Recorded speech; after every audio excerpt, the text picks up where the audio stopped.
Salut à toutes et à tous les amis, salut à toutes et à tous. Le Real Madrid est de retour après plus de 10 jours sans voir notre Real Madrid. Le Real est de retour les amis, cette fois-ci ce sera un Coupe du Roi face à l'Athletic Bilbao, quart de finale de la Copa del Rey. Il faudra absolument gagner. Le titre, le trophée de Copa del Rey nous échappe, il nous jette depuis 2014 il me semble avec cette belle finale face au Barça. Il faudra gagner ce trophée, il faut absolument gagner ce trophée parce que voilà, ça commence à être un peu... commence un peu à être assez long les amis. 2014, ça fait 8 ans les amis. Donc voilà, il faudra absolument gagner.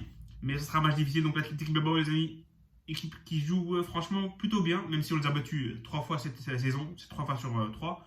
Une en Supercoupe, donc Supercoupe en demi-finale. En finale pardon. Et 2 en Liga.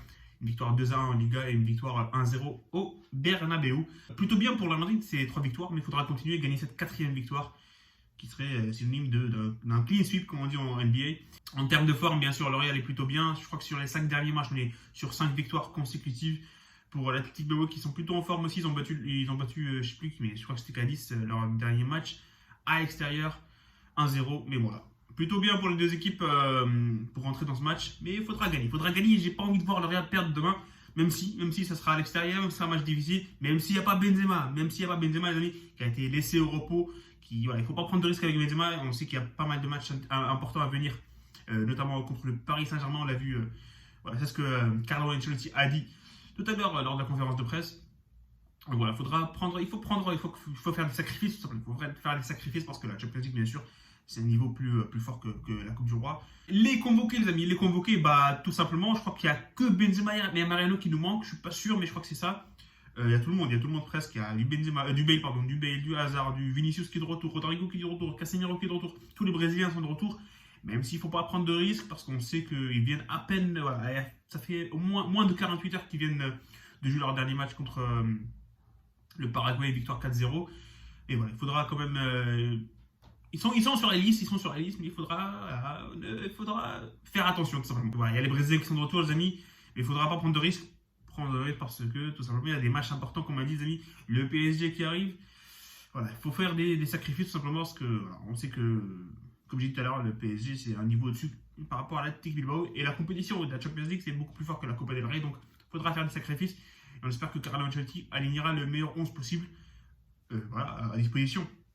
Donc voilà, pour moi les compos probables les amis, c'est du classique, c'est l'Unino Goal parce que c'est la Copa del Rey. Bon, je pense que Courtois peut jouer. Il y a une éventualité où Courtois pourrait jouer, mais je pense que Ancelotti va laisser la Copa del Rey à l'Uni jusqu'en demi-finale, où là, ça va devenir sérieux, commencer à devenir sérieux. Donc voilà, l'Unino Goal. Entre Marcelo et Mendy, je crois que ça sera Mendy.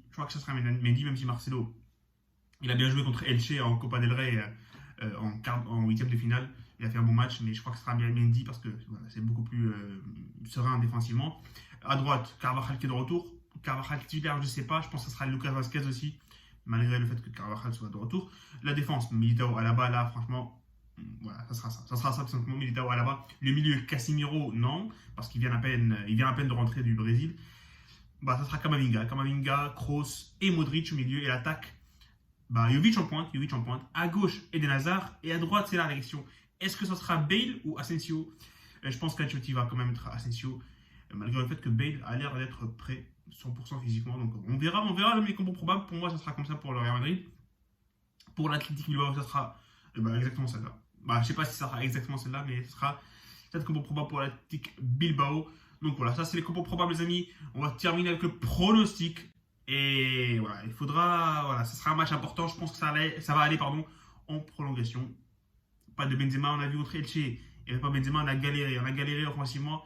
Et pour moi, ce sera exactement la même chose. Et ce sera un 0-0 jusqu'en prolongation, où tout pourra se jouer en prolongation. Donc pour moi, ce sera une victoire pour le Real Madrid au penalty. Voilà, pour moi, c'est comme ça. Voilà, je sais pas, c'est mon pronostic. Bien sûr, dites-moi dans les commentaires, les amis, vos pronostics à vous. Et on se retrouve pour le débrief demain, tout simplement. Voilà, salut les amis et profitez des vôtres.